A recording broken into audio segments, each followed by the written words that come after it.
আমি আপনি দাজ্জালের কথা শুনেছি, দাজ্জাল যে দাজ্জাল আসবে কিয়ামতের পূর্বে, দাজ্জাল কিয়ামতের পূর্বে আসবে আর দাজ্জাল তাকে মারবে হযরত ঈসা আলাইহিস সালাম। ঠিক না? ঈসা আলাইহিস সালাম তিনি দাজ্জালকে কতল করবেন। ঈসা আলাইহিস সালাম কিন্তু আবার আসবেন, কিন্তু নবী হয়ে না, উনি উম্মত হয়ে আসবেন। তার কারণ আমাদের নবী হচ্ছেন খাতামুন নবিয়্যিন, নবীর পরে আর কোন নবী আসবে না। ঈসা আলাইহিস সালাম উনি আসবেন নবীজির উম্মত হয়ে। কোথায় মারা হবে, কতল করা হবে? বাবে লুদ, লয়হস্যু দ। এটা বর্তমানে ইসরায়েল, এই যে যুদ্ধ চলছে আপনারা দেখবেন বারবারে নিউজে বা খবরের মধ্যে বলা হচ্ছে তেল আবিব, এই তেল আবিব শহর থেকে 126 কিলোমিটার দূরে এই বাবে লুদ, এই বাবে লুদে এই দাজ্জালকে মেরে দেওয়া হবে। এই দাজ্জাল গোটা পৃথিবীর প্রত্যেকটা শহরে যাবে, শুধু যেতে পারবে না দুটো শহরে, একটা হলো মক্কা আর একটা হলো মদিনা। জোরে বলবেন না সুবহানাল্লাহ। এ জওয়ান যুবকেরা, জনাবে রাসূলুল্লাহ সাল্লাল্লাহু আলাইহি ওয়াসাল্লাম তিনি হাদিস পাকের মধ্যে বলেছেন, বাবা লাইসা মিন বালাদিন ইল্লা সায়াতুহু দাজ্জাল ইল্লা মক্কা ওয়াল মদিনা। গোটা পৃথিবীর প্রত্যেকটা শহরে দাজ্জাল প্রবেশ করবে, দাজ্জালের ফিতনা গোটা পৃথিবীতে বিচরণ করবে, কিন্তু না না না এই মক্কা আর মদিনায় ঢুকতে পারবে না। দয়া নবী বললেন, আমার সাহাবারা শুনে রাখো, জেনে রাখো যে মক্কায় আমি রাসূলুল্লাহ জন্ম নিয়েছিলাম, আমার জন্মের ওই সম্মানে আল্লাহ পাক আল্লাহ তাআলা ওই মক্কার বুকে দাজ্জালের ফিতনা থেকে আল্লাহ পাক হেফাজত করবেন। আর আমি রাসূলুল্লাহ যেহেতু মক্কা থেকে মদিনায় হিজরত করে চলে এসেছি, তাই এই মদিনায় আমি রাসূলুল্লাহ ইন্তেকাল করব। আমার রওজায়ে আতহার, আমার রওজায়ে আকদাসের ওসিলায়, আমার রওজায়ে আতহারের বরকতে আল্লাহ পাক আল্লাহ তাআলা এই রওজার বরকতে মদিনায় দাজ্জালকে ঢুকতে দেবে না। জোরে বলুন। তাহলে জন্মের আগে শয়তান ঢোকার চেষ্টা করেছে, পারেনি। আর রাসূল ইন্তেকালের পরে মদিনায় আসবে, দাজ্জাল ঢুকবে। দাজ্জালও তো শয়তানি ফেরেশতা নাকি, ওখানেও দাজ্জালও ঢুকতে পারবে না। তাহলে এবার বলে রাসূলের কাছে শয়তান আছে না নাই? এ জওয়ান যুবকেরা, এতক্ষণ যাবত আমি আপনাদের সামনে শয়তান রাসূলের থেকে দূরে আছে কিনা, শয়তান রাসূলের কাছে আছে কিনা, দাজ্জাল ঢুকতে পারবে কিনা, এসবগুলো নিয়ে আলাপ আলোচনা করলাম বাবা। কিন্তু শুনুন শুনুন, এখনো পর্যন্ত রাসূলের কাছে শয়তান আছে না নাই? সাহাবারা যখন জিজ্ঞাসা করলেন, ওয়াইয়াকা ইয়া রাসূলুল্লাহ, আপনার কাছেও কি শয়তান রয়েছে? আল্লাহর নবী কি বলেছিলেন সেটা কিন্তু এখনো বলেনি। রাসূল আমার ডাক দিয়ে বললেন, এ আমার সাহাবারা, আমি রাসূলুল্লাহ, আমার কাছেও একটা শয়তান আর একটা ফেরেশতা রয়েছে। সাহাবারা এই কথাটা শোনার পরে মনের মধ্যে একটা টেনশন ভাব চলে আসলো। তাহলে আমরা যেমন মানুষ, আমাদের রাসূলও তেমন মানুষ, আমাদের মধ্যে আর রাসূলের মধ্যে তফাৎটা কি হলো? আমাদের মধ্যে, আমাদের কাছে যেমন শয়তান আছে, রাসূলের কাছেও যদি শয়তান থাকে, তাহলে আমাদের আর রাসূলের মধ্যে পার্থক্যটা কি আর হলো? এ জওয়ান যুবকেরা, আমার আল্লাহ তাআলা দয়ার সাগর আল্লাহ আমার নবীজির অন্তরে সঙ্গে সঙ্গে সাহাবাদের ওই মনের প্রশ্নটা, মনের ওই ভাবনাটা জাগিয়ে দিলেন। আল্লাহর রাসূল সঙ্গে সঙ্গে ডাক দিয়ে বললেন, আমার সাহাবারা চিন্তা করো না, চিন্তা করো না, পরের বাক্যটা শুনে নাও, পরের বাক্যটা শুনে নাও। আমার কাছে শয়তান আছে বটে, ওয়ালাকিন্নাল্লাহা আআনি, ওয়ালাকিন্নাল্লাহা আআনি ফাআসলামা। আমি রাসূলুল্লাহ, আমাকে আল্লাহ পাক এতটাই সাহায্য করেছেন শয়তানের জন্য, ওই শয়তানের বিপক্ষে আমি রাসূলুল্লাহ, আমাকে এতটাই সাহায্য আল্লাহ পাক করেছেন যে ফাআসলামা, ওই শয়তান মুসলমান হয়ে গেছে। জোরে বলুন,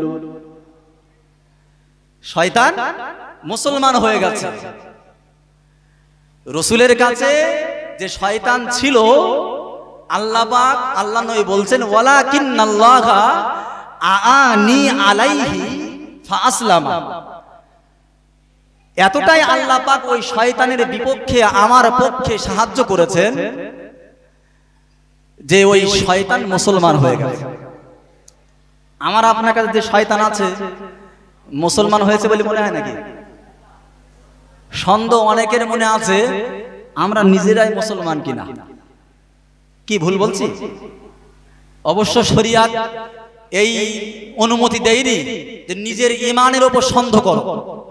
নিজের ঈমানের উপর সন্দেহ করা জায়েজ নেই, হারাম। অবশ্যই আমি ঈমানদার, এই বিশ্বাস আমার আপনার মনে থাকতে হবে, তবেই কিন্তু আমি আপনি ঈমানদার বলে গণ্য হব। তাহলে রাসূল সাল্লাল্লাহু আলাইহি ওয়াসাল্লাম উনি বলছেন, সাহাবারা জিজ্ঞাসা করলেন যে আপনার কাছেও কি শয়তান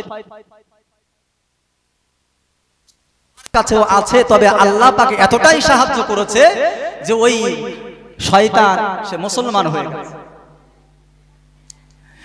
হে জওয়ান যুবকেরা, আরো একটু আগিয়ে যান। দয়ার নবী বললেন, হাদিস এখনো শেষ হয়নি।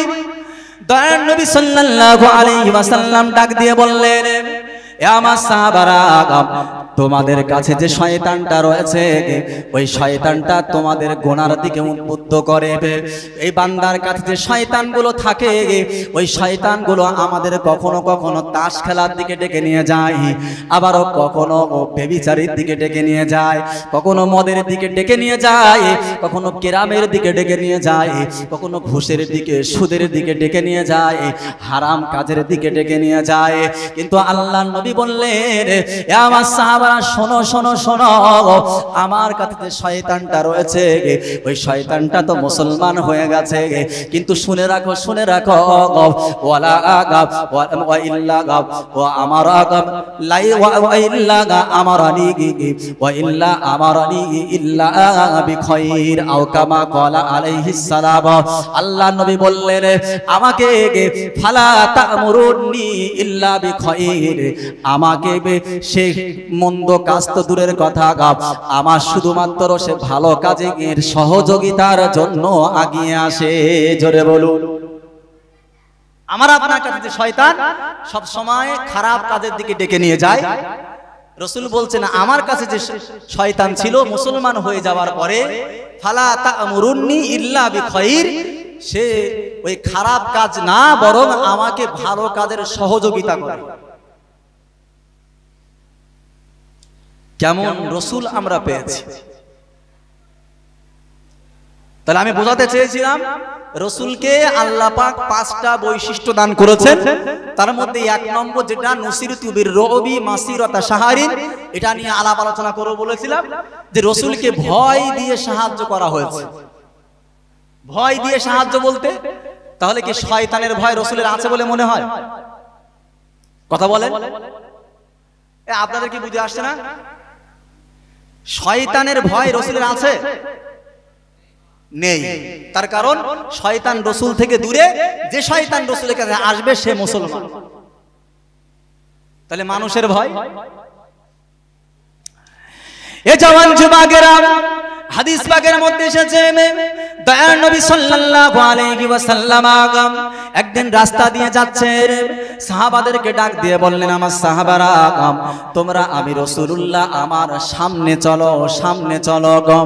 সাহাবারা জিজ্ঞাসা করলেন, ইয়া রাসূলুল্লাহ আপনি ইমামুল মুরসালিন, আপনি ইমামুল আম্বিয়া, খাতাবুন নবিয়্যিন, মুস্তাফায়ে কামলিওয়ালা, আপনি আখিরুজ জামানার নবী, আপনি হলেন সব থেকে উত্তম চরিত্রের অধিকারী, আপনি পিছনে যাবেন আর আমরা আগে যাব, এটা কি আপনার সামনে বিয়াদবি হয় না? রাসূল সাল্লাল্লাহু আলাইহি ওয়াসাল্লাম বললেন, আমার সাহাবারা শুনে নাও, জেনে নাও, আমার আল্লাহ পাক আল্লাহ তাআলা আমাকে হেফাজত করার জন্য একদল ফেরেশতা নিযুক্ত করে দিয়েছেন, যারা আমার পিছনে সদা সর্বদা রয়েছে। আর তোমরা যদি পিছনে হাঁটো, পিছনে চলো, তাহলে ওই ফেরেশতাগুলোর তাদেরকে চলাচলের অসুবিধা হয়ে যাবে। রাসূলকে হেফাজত করার জন্য ফেরেশতা দিয়ে সাহায্য করা হয়েছে। সাহাবারা সামনে থাকতেন, ফেরেশতারা পিছনে, রাসূল মাঝখানে। এটা ততদিন যতদিন আল্লাহ পাক স্বয়ং দায়িত্ব নেয়নি। কোরআন পাকের মধ্যে এসেছে সূরা মাইদার মধ্যে, রাসূল সাল্লাল্লাহু আলাইহি ওয়াসাল্লামকে হুকুম দেওয়া হলো, ইয়া আইয়ুহার রাসূল বাল্লিগ মা উনজিলা ইলাইকা মির রাব্বিক ওয়া ইন লাম তাফআল ফামা বাল্লাগতা রিসালাতা। হে রাসূল, আমি আল্লাহ পাক আপনার উপর যা কিছু অবতীর্ণ করেছি এগুলো সব মানুষের দ্বারে দ্বারে পৌঁছে দাও। ফামা বাল্লাগতা রিসালাতা, যদি তুমি এর মধ্যে কৃপণতা করো তাহলে মনে রেখো আমি আল্লাহ পাক বললাম তুমি রিসালাতকে, নবুয়তকে খিয়ানত করলে মানুষের দরবারে, মানুষের কাছে পৌঁছে দাওনি। তাহলে আল্লাহর হুকুম প্রত্যেক মানুষের কাছে পৌঁছে দিতে হবে নাকি? তাহলে পৌঁছে যদি দেওয়া হয়, মানুষের কাছে যখন যাওয়া হবে তখন মানুষকে আমার ছাড়বে? তখন আবু জেহেল, আবু লাহাব, গোটা মক্কার না গোটা আরবের টপ র্যাঙ্কের মোস্তান, ওই আবু জেহেলের সামনে যে রাসূল কোরআনের কথা শোনাবে আর রাসূলকে মারা হবে না, কষ্ট দেওয়া হবে না, তা কি হতে পারে? হতে পারে না। মক্কার ওই বাজারে মানে কাবার আশেপাশে সেইকালীন মানে সেই সময় বিভিন্ন দেশ থেকে ব্যবসার জন্য মানুষ আসতো। তো ব্যবসার উদ্দেশ্যে মাল সামান নিয়ে আসা পরে ওই মোস্তান মানে আবু জেহেল, আপনারা জানেন যারা উমরায় গিয়েছেন বা হজে গিয়েছেন, শত্রু তো এমন শত্রু, রাসূলের দরজা, ঘরের দরজা খুললেই আবু জেহেলের বাড়ি। শত্রু যদি একটু দূরে হয় তবুও কিছুটা স্বস্তি অনুভব করা যায়। আর রাসূলের দরজা, ঘরের দরজা যেই খুলবে, খুলেই দেখা যাবে আবু জেহেলের বাড়ি। মানে টপ র্যাঙ্কের যে শত্রু মস্তান, সে মস্তানের বাড়ি হচ্ছে সামনে। আমরা বলি না যে কার মুখ দেখে যে সকাল হয়েছিল, আমরা বলি না অনেকে, এটা অবশ্য বলা উচিত না। আমি বোঝাতে চেয়েছি রাসূল দরজা খুলতেন তো মানে শত্রুর মুখ দেখেই খুলতেন। তো সেই টপ র্যাঙ্কের মস্তান, তার সঙ্গে শত্রুতা চলছে, আর ইসলাম প্রচারের স্বার্থে সেই আবু জেহেলের কাছে যে ইসলামের কথা বলবে, আবু জেহেল কি কমে ছেড়ে দেবে বলে মনে হয়?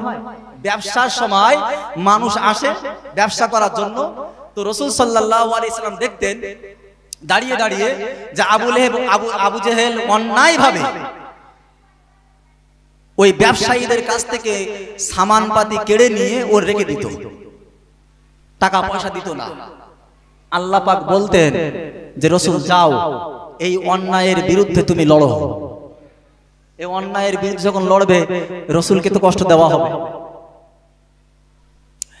এ জওয়ান যুবকেরা, আল্লাহ পাক আল্লাহ তাআলা দয়ার নবীর পিছনে ফেরেশতা নিযুক্ত করে দিয়েছিলেন। আর সামনে সাহাবাদেরকে নিযুক্ত করে দিয়েছিলেন বাবা। এটা ততদিন যতদিন এই আয়াতটা নাজিল হয়নি, আল্লাহ পাক এই আয়াতের মধ্যে বলেছেন, ইয়া আইয়ুহার রাসূলু বাল্লিগ মা উনজিলা ইলাইকা মির রাব্বিক ওয়া ইল্লাম তাফআল ফামা বাল্লাগতা রিসালাতাকা ওয়াল্লাহু ইয়াসিবুকা মিনান নাস। রাসূল আমার রাসূলকে ডাক দিয়ে বলা হলো, হে আমার রাসূল, তোমার কাছে যা কিছু আমি আল্লাহ অবতীর্ণ করেছি মানুষের দ্বারে দ্বারে গিয়ে পৌঁছে দাও। ওয়া ইল্লাম তাফআল ফামা বাল্লাগতা রিসালাতাকা, শত্রুর ভয়ে যদি তুমি কৃপণতা করো, শত্রুর ভয়ে যদি তুমি না পৌঁছে দাও, ফামা বাল্লাগতা রিসালাতাকা, আমি আল্লাহ পাক জানিয়ে দিলাম আমার দেওয়া রিসালাত, আমার দেওয়া দায়িত্ব, আমার দেওয়া নবুয়ত তুমি মানুষের কাছে পৌঁছালে না। সুতরাং তোমার কোনো ভয় নাই, তোমার কোনো কষ্ট দেওয়ার লোক নাই, আমি আল্লাহ তোমাকে স্বয়ং হেফাজতের দায়িত্ব নিলাম। আল্লাহু ইয়াসিবুকা মিনান নাস। আল্লাহ বলছেন আল্লাহু ইয়াসিমুকা মিনান নাস, আমি আল্লাহ স্বয়ং, আমি আল্লাহ নিজে তোমার কষ্ট থেকে বাঁচানোর জন্য, শত্রুর হামলা থেকে বাঁচানোর জন্য আমি আল্লাহ পাক স্বয়ং তোমাকে হেফাজত করার দায়িত্ব নিলাম। জোরে বলুন সুবহানাল্লাহ। যতদিন পর্যন্ত আল্লাহ স্বয়ং দায়িত্ব নেননি ততদিন পর্যন্ত ফারিস্তারা পিছনে থাকতেন আর রাসূলের সাহাবারা সামনে থাকতেন। তাহলে এখানে বোঝা গেল মানুষের দ্বারা যে ভয়, সেই ভয় কিন্তু রাসূলের থাকার কথা নেই। তাহলে ভয় কি? হাদিস পাকের মধ্যে এসেছে নুসিরিতু বির-রুবি মাসিরাতা শাহরিন, রাসূলকে ভয় দিয়ে সাহায্য করা হয়েছে। এক মাস যাবত চলার যে রাস্তা, সেই রাস্তার দূরত্ব অনুযায়ী, তার মানে একটুখানি ব্যাখ্যা করি, একটা মাস ধরে কোনো মানুষ যদি হাঁটতে থাকে তো সে প্রতিদিন কম বেশি প্রায় 25 কিলোমিটার হাঁটতে পারে। তো 25 কিলোমিটার যদি হাঁটে, তো এক মাস যদি হাঁটে তো 700-750 কিলোমিটার হয়ে যাবে। আমি কম করে ধরলাম 500 কিলোমিটার, 500 কিলোমিটার ধরলাম। 500 কিলোমিটার রাস্তা মানে সামনে মাসিরাতা শাহরিন। রাসূল বলছেন আমি যেখানে থাকি, যেখানে আমি রাসূলুল্লাহ পা রাখি, তো আমার সামনে 1 মাসের দূরত্ব রাস্তা, আমার পিছনে 1 মাসের দূরত্ব রাস্তা, আমার ডাইনে বামে চতুর্দিকে 1 মাসের দূরত্ব রাস্তা। রাসূল সাল্লাল্লাহু আলাইহি সাল্লাম বলছেন যে আল্লাহ পাক এই 1 মাসের দূরত্বের রাস্তার মধ্যে, জায়গার মধ্যে যত মানুষ বসবাস করে, যত শত্রু আমার রয়েছে, প্রত্যেকের মনের মধ্যে আল্লাহ পাক ভয় ঢুকিয়ে দেয়। জোরে বলুন। রাসূল সাল্লাল্লাহু আলাইহি ওয়াসাল্লামকে আল্লাহ পাক এই ভয় দিয়ে সাহায্য করেছেন। শয়তানের কোনো ভয় না, মানুষের কোনো ভয় না, ভয় রাসূলের দেখে, রাসূলের সম্মানে, রাসূলের মর্যাদায় 1 মাসের দূরত্ব চতুর্দিকে এই জায়গায় যত মানুষ বসবাস করত, যত শত্রু বসবাস করত, সকলের মনের মধ্যে একটা আতঙ্ক ভাব থাকত। সেই রহমতের নবী আমি আপনি পেয়েছিলাম, সেই নবী আমি আপনি পেয়েছি। দুনিয়ার বুকে আমার আপনার অনেক সম্পর্ক আছে, কারো স্বামী স্ত্রীর সম্পর্ক, কারো পিতা পুত্রের সম্পর্ক, কারোর ভাই ভাইয়ের সম্পর্ক, কারো দাদু পোতার সম্পর্ক অনেক রয়েছে। কিন্তু আমি বলি, আমি যে এই পৃথিবীর বুকে যদি সব থেকে উত্তম সম্পর্ক হয়, সেটা হলো আল্লাহর সঙ্গে বান্দার সম্পর্ক আর নবীর সঙ্গে উম্মতের সম্পর্ক। এই দুটো সম্পর্ক আমার আপনার কাজে লাগবে। এই দুটো সম্পর্ক আমি আপনি যদি গড়ে তুলতে পারি, তবেই কিন্তু আমার আপনার সম্পর্কটা কিয়ামতে কাজে লাগবে। না হলে পিতা পুত্রের সম্পর্ক, স্বামী স্ত্রীর সম্পর্ক, এই পোতা দাদির দাদা দাদির সম্পর্ক, বা যে সমস্ত ভাই ভাইয়ের সম্পর্ক, এই সমস্ত কোনো সম্পর্ক আমার আপনার কাজে আসবে না। কারণ আল্লাহ পাকই স্বয়ং কোরআন পাকের মধ্যে জানিয়ে দিয়েছে। আল্লাহ পাক বললেন, ইয়াউমা ইয়াফিরুল মারউ মিন আখিহি ওয়া উম্মিহি ওয়া আবিহি ওয়া সাহিবাতিহি ওয়া বানিহি লিকুল্লি ইমরিইন মিনহুম ইয়াউমা ইযিন শাআনুন ইউগনিহি। হে জওয়ান যুবকেরা, আমার আল্লাহ পাক ডাক দিয়ে বললেন, বান্দা গো শুনে নাও, জেনে নাও, কিয়ামতের দিন পিতা পুত্রের সম্পর্ক কাজে আসবে না। তার কারণ হলো পিতা সন্তান থেকে পালাবে, মাতা পিতা সন্তান থেকে পালাবে, স্বামী স্ত্রী থেকে পালাবে, স্ত্রী স্বামী থেকে পালাবে, ভাই ভাই থেকে পালাবে, বোন ভাইয়ের থেকে পালাবে। সেদিন কোনো সম্পর্ক কাজে আসবে না। আল্লাহ পাক অন্য জায়গায় বলেছেন, ইয়া ফাইজা নুফিখা ফিস সূরি ফালা আনসাবা বাইনাহুম ওয়ালা ইয়াতাসাআলুন। আল্লাহ পাক বললেন, এই সম্পর্ক তো দূরের কথা, সম্পর্ক কোনো কাজে আসবে না, বরং আড়ালে যেও এতটুকু জিজ্ঞাসা করবে না যে আমার সন্তান যেটা দুনিয়ায় ছিল ওটা আখিরাতে গিয়ে কেমন রয়েছে। ফাইজা নুফিখা ফিস সূর ফালা আনসাবা বাইনাহুম ওয়ালা ইয়াতাসাআলুন। কিয়ামতের পরে ওই আব্বা সন্তানের জন্য একটু ভালো মন্দ জিজ্ঞাসা করবেন না যে আমার সন্তানটা ভালো আছে তো, উপকার নাই করতে পারলাম, আমার সন্তান ভালো আছে কি না সেই খোঁজ খবরটাও নেবে না। তাই সম্পর্ক গড়ে তুলতে হবে কার সঙ্গে? স্বামী স্ত্রীর সম্পর্ক তো অবশ্যই থাকবে, পিতা পুত্রের সম্পর্ক অবশ্যই থাকবে, দুনিয়ায় কাজে লাগবে, কিন্তু এই পিতা পুত্রের সম্পর্ক, স্বামী স্ত্রীর সম্পর্ক আখিরাতে কাজে লাগবে না। লাগবে দুটো সম্পর্ক, একটা নবীর সঙ্গে উম্মতের সম্পর্ক, একটা আল্লাহর সঙ্গে বান্দার সম্পর্ক। আমার আপনার সম্পর্ক যদি আল্লাহর সঙ্গে হয়, আমার আপনার সম্পর্ক যদি নবীর সঙ্গে হয়, তাহলে কিয়ামতের দিন আমার আপনার ওই সম্পর্ক কাজে লাগবে। সম্পর্ক তৈরি করতে গেলে কি করতে হবে? আল্লাহ পাক কোরআন পাকের মধ্যে বলেছেন, মা আতাকুমুর রাসূলু ফাখুযুহু ওয়া মা নাহাকুম আনহু ফান্তাহু। হে জওয়ান যুবকেরা, আল্লাহ পাক আল্লাহ তাআলা ডাক দিয়ে বললেন, হে পৃথিবীর মানুষ, তোমরা শুনে নাও, জেনে নাও, তোমরা যদি আমি আল্লাহ আমার সঙ্গে বান্দার সম্পর্ক গড়ে তুলতে পারো, আমার রাসূল নবীর সঙ্গে উম্মতের সম্পর্ক যদি গড়ে তুলতে পারো, গড়ে যদি তুলতে চাও, আমি আল্লাহ জানিয়ে দিলাম, মা আতাকুমুর রাসূলু ফাখুযুহু ওয়া মা নাহাকুম আনহু ফান্তাহু। যেগুলো আমার রাসূল নিষেধ করেছেন ওই নিষেধ থেকে দূরে থাকো, আর যেগুলো আমার রাসূল আদেশ করেছেন সেইগুলো মেনে চলো। মা আতাকুমুর রাসূলু ফাখুযুহু ওয়া মা নাহাকুম আনহু ফান্তাহু। আমি আপনি আল্লাহর সঙ্গে বান্দার সম্পর্ক আর রাসূলের সঙ্গে উম্মতের সম্পর্ক গড়ে তুলতে গেলে রাসূল যেগুলো নিষেধ করেছেন সেগুলো থেকে বাঁচতে হবে, আর রাসূল যেগুলো আদেশ করেছেন সেগুলোই আমাদের করতে হবে। আল্লাহ পাক অন্য জায়গায় বললেন, কুল ইন কুনতুম তুহিব্বুনাল্লাহা ফাত্তাবিউনি ইউহিব্বুকুমুল্লাহু ফায়াগফির লাকুম যুনুবাকুম ওয়াল্লাহু গফুরুর রহিম। আবার আল্লাহ পাক জানিয়ে দিলেন, বান্দাগণ, তোমরা যদি আমি আল্লাহ আমাকে পেতে চাও, তোমরা যদি আমি আল্লাহ আমার সঙ্গে সম্পর্ক গড়তে চাও, ফাত্তাবিউনি ইউহিব্বুকুমুল্লাহ, আমি আল্লাহ জানিয়ে দিলাম আমার নবীকে অনুসরণ করে চলো। আমার নবীকে অনুসরণ যদি করতে পারো, ইউহিব্বুকুমুল্লাহ, আমি আল্লাহ তোমাকে ভালোবেসে যাব।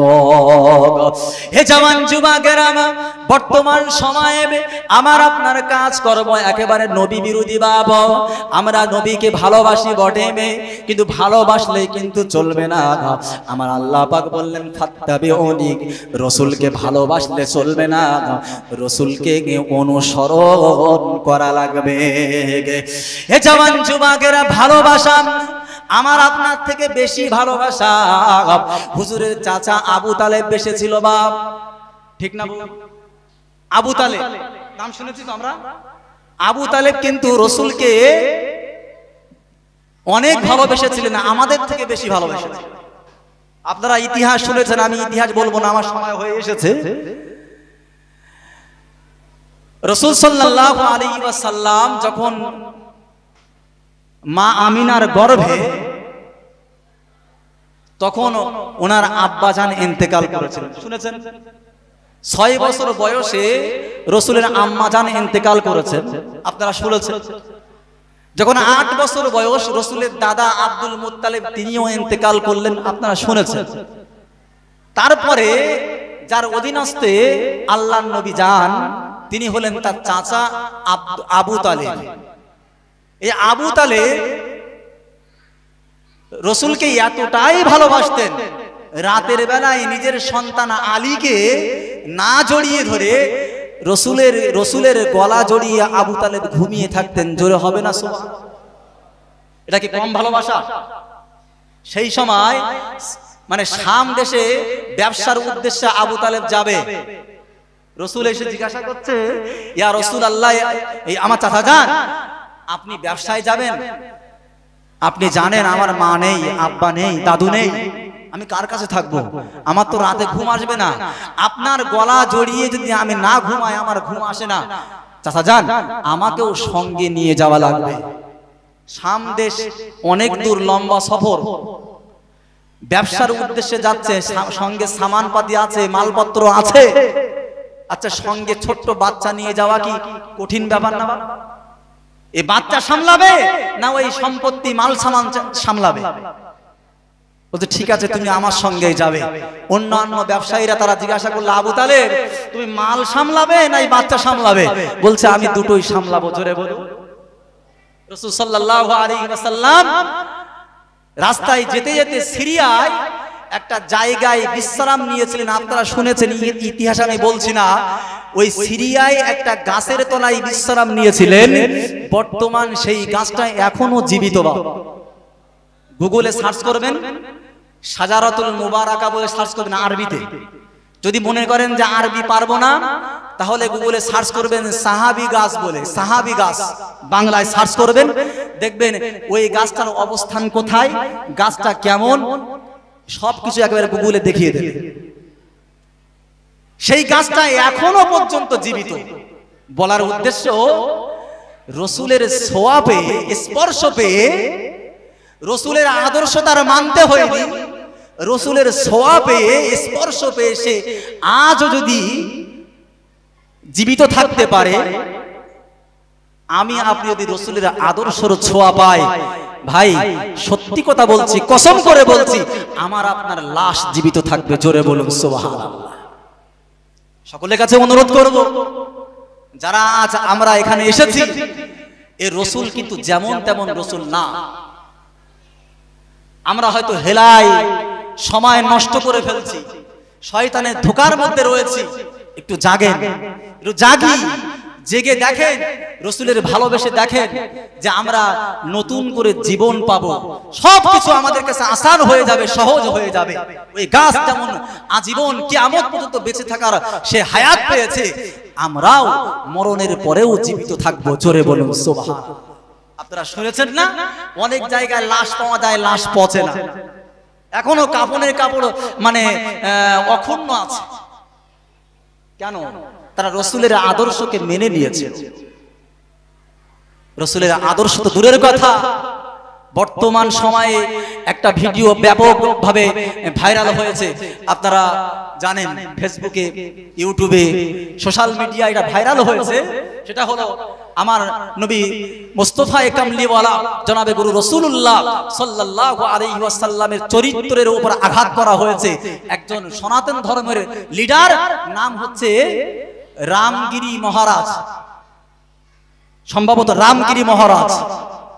এ আমার নবীকে অনেক অসম্মান করেছে, যাতে করে গোটা বিশ্বের প্রতিবাদ চলছে। বাপ, আমি আপনি কি করেছি? আমি আপনি কি করলাম? আমি বলতে চাইনি যে মন্দির ভাঙেন, এগুলো ইসলাম স্বীকৃতি দেয় না। আমি বলতে চাইনি যে দেশের সম্পত্তিগুলো অবরোধ করে ভেঙে ফেলেন, জ্বালিয়ে দেন, আমি চাই না। কোন ইসলামের কোনো স্কলার বলেন বা আলেম ওলামা বলেন এই অনুমতি দেবে না, এগুলো হারাম। কিন্তু প্রতিবাদ আমি আপনি কি করতে পেরেছি? আল্লাহর নবী সাল্লাল্লাহু আলাইহি ওয়াসাল্লামের উপর যখন আঘাত হানা হতো, সাহাবী সহ আল্লাহর নবীও আল্লাহ পাকের কাছে দোয়া করেছেন, আল্লাহ হয় আবু জেহেল না হয় উমরকে হেদায়েত দাও, ইসলামটা শক্তিশালী হোক, আমার মনোবল বৃদ্ধি হোক। আল্লাহ পাক হযরতে উমরের জন্য হেদায়েত নসিব করলেন, আবু জেহেলকে করলেন না। আল্লাহ পাক এই দোয়া কবুল করে নিয়ে ইসলামের শক্তি বৃদ্ধি করেছিল। আমি আপনিও তো আজকে দোয়া করতে পারি যে আল্লাহ দুটো রাকাত নামাজ পড়ে তোমার দরবারে দুটো ফোঁটা পানি ফেলে আল্লাহ তোমার দরবারে দোয়া চাই, যারা আমার নবী বিদ্বেষী, যারা আমার ইসলাম বিদ্বেষী, আল্লাহ তাদেরকে হেদায়েত নসিব করো, আল্লাহ তাদের উপর হেদায়েত দাও। আর না হয় কওমে আদ, কওমে সামুদ, কওমে লূতের মতো তাদেরকে ধ্বংস করে দাও। এই দোয়া কি আমি আপনি করতে পেরেছি? কেউ করেনি। অথচ আমরা সকলেই এক কথায় বলতে পারি নবীজির আশিক। বলতে পারি কি পারি না? নবীকে ভালোবাসি বলতে পারি কি পারি না? কিন্তু এই দাবি কি সত্য? নবী যদি আমি আপনি ভালোবেসেই থাকি, তাহলে নবীর শানে গুস্তাকি হচ্ছে, নবীর মান মর্যাদা হরণ করা হচ্ছে, আর আমি আপনি কেমন করে খাটের উপরে ঘুমাতে পারি? বা এ জওয়ান যুবকেরা, এ আমার মুরব্বিয়ানেরা, দয়ার নবী সাল্লাল্লাহু আলাইহি ওয়াসাল্লামের সঙ্গে সম্পর্ক নাই, আমার বিশাল বালাখানা তৈরি করতে পেরেছি, কি ব্যাপক টাকার মালিক হয়েছে, বাপ প্রভাব বিস্তার লাভ করেছি, সোশ্যাল মিডিয়ায় ভাইরাল হয়ে পড়েছে বাপ, কিন্তু না না না, আমার সঙ্গে রসুলের সম্পর্ক হয় নাই, আমার সঙ্গে আল্লাহর সঙ্গে বান্দার সম্পর্ক আমি গড়ে তুলতে পারলাম না। আমার ওই টাকা পয়সা, আমার ওই ধন সম্পত্তি, আমার ওই প্রভাব বিস্তারী কোনো কিছুই কিয়ামতে কাজে আসবে না। আমার আল্লাহ পাক কোরআন পাকের মধ্যে জানিয়ে দিলেন, লা ইউকবালা মিন আহাদিহিম মিলউল আরদি যাহাবাও ওয়ালা বিফতাদাবি। আমার আল্লাহ পাক জানিয়ে দিলেন, বান্দা গো, তোমার সেই দিন টাকা পয়সা কোনো কাজে আসবে না, সোনা দানা কোনো কাজে আসবে না, সবগুলো একেবারে মাঠে মারা যাবে। আল্লাহ পাক বললেন, যদি তোমরা আমার সঙ্গে সম্পর্ক গড়ে তুলতে পারো, রসুলের প্রতি ঈমান যদি আনতে পারো, রসুলের আদর্শ যদি মেনে চলতে পারো, আমি আল্লাহ বললাম, ওয়া ক্বালাল্লাহু ইন্নী মাআকুম লাইন আকামতুমুস সালাতা ওয়া আতাইতুমুজ যাকাতা ওয়া আমানতুম বিরুসুলি ওয়া আযযারতুমুহু ওয়া আকরাদতুমুল্লাহা করদান হাসানা লাউ কাফফিরান্না আনকুম সাইয়্যাতিকুম ওয়া লা উদখিলান্নাকুম জান্নাতিন তাজরি মিন তাহতিহাল আনহার। আমার আল্লাহ পাক জানিয়ে দিলেন, বান্দাগণ, তোমরা যদি আমার রাসূলের আদর্শ মেনে নিতে পারো, লম্বা একটা আয়াত বক্তা এসে গেছেন বাবা, লম্বা আয়াতের ব্যাখ্যায় আমি যাব না, এই সারাংশটাই বলে দিই। রাসূলের যদি আদর্শ আমি আপনি মেনে চলতে পারি, আল্লাহ পাক বললেন, লাউ কাফফিরান্না আনকুম সাইয়্যাতিকুম ওয়া লা উদখিলান্নাকুম জান্নাতিন তাজরি মিন তাহতিহাল আনহার। আল্লাহ পাক সমস্ত জীবনের বিগত গুনাহগুলো আল্লাহ maaf করে দেবেন, আর ওয়ালা উদখিলান্নাকুম জান্নাতিন তাজরি মিন তাহতিহাল আনহার, আর আমার আপনার সকলের গুনাহ maaf করে দিয়ে আল্লাহ পাক দয়ার জান্নাত নসিব করে দেবেন। জোরে বলুন। আর বিস্তারিত আলাপ আলোচনা নয়, বক্তা সামনে বা পাশে বসিয়ে রেখে আলাপ আলোচনা করা বক্তার সামনে বেয়াদবি, এইটা ঠিক না, আদৌ ঠিক না, এক মিনিটও না। আল্লাহ পাক রব্বুল আলামিন যা কিছু বলিয়েছে এগুলো আমল করার তৌফিক দান করুক। যদি কোরআন ও হাদিসের ব্যাখ্যায় কোনো রকম কোনো ভুল ত্রুটি করে থাকি, আল্লাহ পাকের কাছে ক্ষমা চাই, আল্লাহ ক্ষমা করুন। আর ভাষাগত দিক দিয়ে যদি আপনারা কেউ কষ্ট হয়ে থাকে, সকলে ক্ষমা করবেন।